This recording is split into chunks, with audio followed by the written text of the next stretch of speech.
On this video, we're going to focus on secant, cosecant, and cotangent versions of unit circle things. So here's where we are. If we are to do number 1 as secant of pi over 4, this means for you to find the reciprocal of, this one goes with cosine, right? Reciprocal of cosine at pi over 4. So once again, we're going to, before we do anything, we're going to go ahead and beat a circle. So where's pi over 4?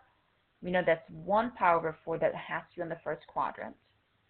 While we're there, since it's over 4, we know the corner points, which is root 2 over 2 and root 2 over 2.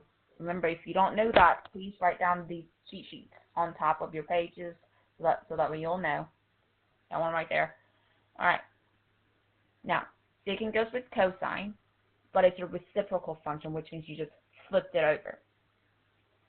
So we'll have to do some work. So my cosine is x. I know that's what we're looking at. However, we need to flip it over. So we really have 2 over root 2. Now we're almost there. However, we want to rationalize this since we're in pre-cal and all. So you're going to multiply both top and bottom by square root of 2. Whatever that's inside the square root is what you multiply by. And that gives us 2 square root of 2. And I'm going to take one more step than most people do. So root 2 times root 2 is really root 4. However, that can reduce.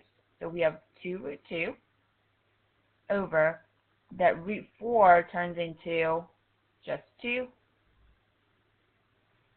and we're going to simplify this by canceling those out, so we just have square root of 2 as our answer.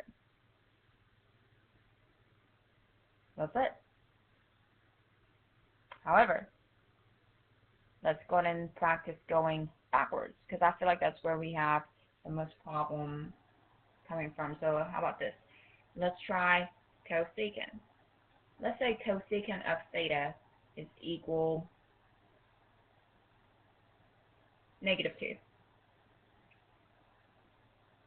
Now here's a word of wisdom that I shared with our kids, because you guys are not very familiar with cosecant, cotangent, and secant.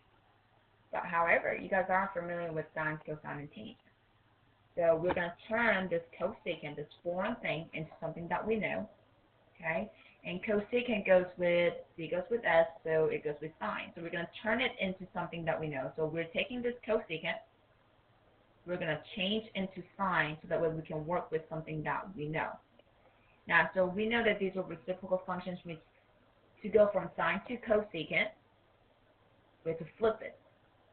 Likewise, if I want to go from cosecant to sine, I have to flip it as well. Now we know that -2 has 1 underneath, or any number has 1 on the denominator. So that really becomes -1 over 2.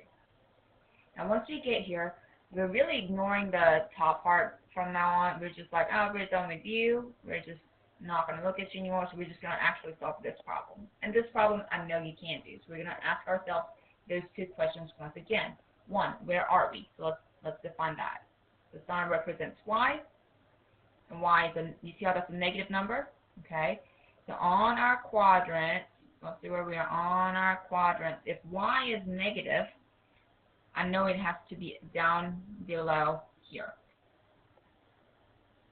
Now, is this a triangle or no? So if I look at my y point, it is over 2. My y is over 2, not the radians.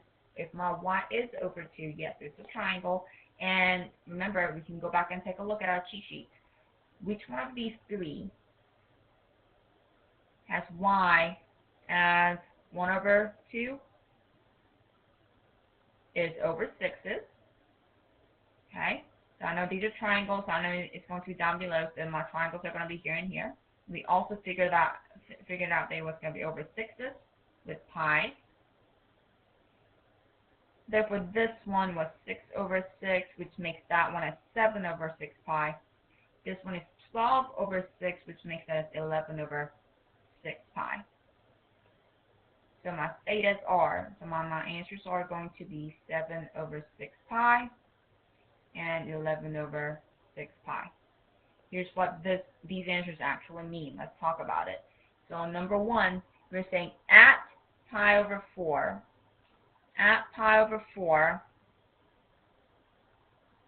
my secant was root 2. So I found the actual point for that. However, on this one, we're looking for where is my y value, y coordinate value, going to equal 1 over 2. And these are the wheres that we just found. So this one is our what value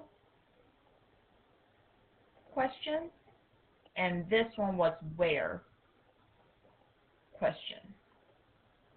I hope those two helped you, and that's it for this video.